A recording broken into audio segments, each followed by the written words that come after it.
ಶ್ರೇಷ್ಠ ಕಾರ್ಯವನ್ನು ಕಂಡಾಗ ಕೃಷ್ಣನ ಹಲವಾರು ಲೀಲೆಗಳನ್ನು ನಾವು ಕಣ್ಣಾರೆ ಕಾಣುವುದಕ್ಕೆ ಸಾಧ್ಯವಿದೆ. ಪೂರ್ವದಲ್ಲಿ ಒಮ್ಮೆ ಶ್ರೀಕೃಷ್ಣ ದೇವರು ದನಗಳನ್ನು ಮೇಯಿಸುವುದಕ್ಕೆ ಕಾಡಿಗೆ ಹೋದರಂತೆ. ದನಗಳು ಮೇಯುವುದಕ್ಕೆ ಪ್ರಾರಂಭ ಮಾಡಿದಾಗ ಕೃಷ್ಣನ ಒಂದು ಅಭ್ಯಾಸ, ಕೈಯಲ್ಲಿ ಕೊಳಲನ್ನು ಹಿಡಿದು ಊದುವುದು, ಕೊಳಲೂದುವಂತಹ ಮುರಳೀ ಮನೋಹರ ಕೃಷ್ಣ.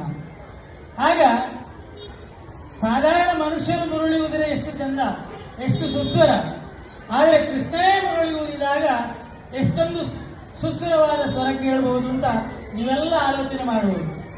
ಆ ಮುರಳಿ ಸಂಪೂರ್ಣ ಕಾಡಿನಲ್ಲಿ ಆ ಮುರಳಿಯ ಧ್ವನಿ ಪಸರಿಸಿದಂತೆ ಎಲ್ಲಿಂದಲೋ ಒಂದು ನವಿಲು ಓಡೋಡಿ ಬಂದು ಕೃಷ್ಣನ ಸಮಕ್ಷಮದಲ್ಲಿ ನೃತ್ಯವನ್ನು ಮಾಡುವುದಕ್ಕೆ ಪ್ರಾರಂಭ ಮಾಡಿತಂತೆ.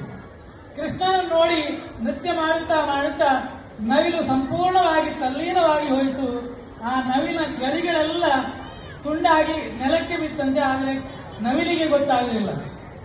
ಈ ನಿಸ್ವಾರ್ಥವಾದಂತಹ ಭಕ್ತಿಪೂರ್ವಕವಾದಂತಹ ಸೇವೆಯನ್ನು ಕಂಡು ಕೃಷ್ಣ ಆ ಕೆಳಗೆ ಬಿದ್ದಂತಹ ನವಿಲಿನ ಗರಿಯನ್ನ ಎತ್ತಿ ತನ್ನ ಮುಕುಟದ ಮೇಲೆ ಇರಿಸಿದಂತೆ. ಅಂದಿನಿಂದ ಕೃಷ್ಣ ನವಿಲಗರಿಯ ಮುಕುಟಧಾರಿ ಅಂತ ಪ್ರಸಿದ್ಧನಾದಂತೆ. ಹಾಗಿರುವಾಗ ನಾವು ನಿಸ್ವಾರ್ಥವಾಗಿ ಪರಮಾತ್ಮನಿಗೆ ಯಾವುದೇ ಸೇವೆಯನ್ನು ಸಲ್ಲಿಸಿದರೆ ಶಾಶ್ವತವಾಗಿ ತನ್ನಲ್ಲಿ ಅಳವಡಿಸಿಕೊಳ್ಳುತ್ತಾನೆ. ಹಾಗೆ ಹಲವಾರು ಮುದ್ದು ಕೃಷ್ಣನನ್ನು ಕಂಡಾಗ ಸಾಕ್ಷಾತ್ ಪರಮಾತ್ಮನ ದರ್ಶನವಾಯಿತು.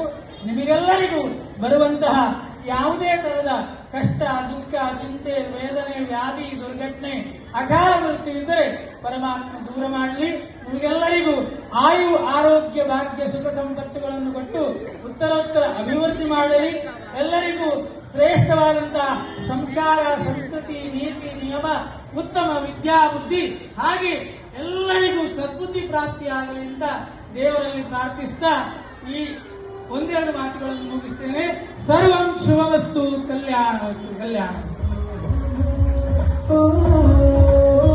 ಸೊಲ್ಲು ಧರ್ಮದ ಚಿಂತನೆ ಕೊರ್ಲ ಪೊಲಿಕೆದ ನೋಡಿಕೊಂಡಂಚಿನ ಶ್ರೀತ ಗಂಗಾಧರಿಗೆ ಕುಡರ ಕಾಟಿದ ಕೊರ್ಲದ ಆ ಸೊಲ್ಲಿನ ಸಂದೈತ ಮಲ್ತದ ಕಾರ್ಯಕ್ರಮದ ಮರೆಸೋದ್ರ ಮಾತಿರಿಲೊಡದ ಸೊಲುವಿನ ಸಂದೈತ ಮಲ್ತ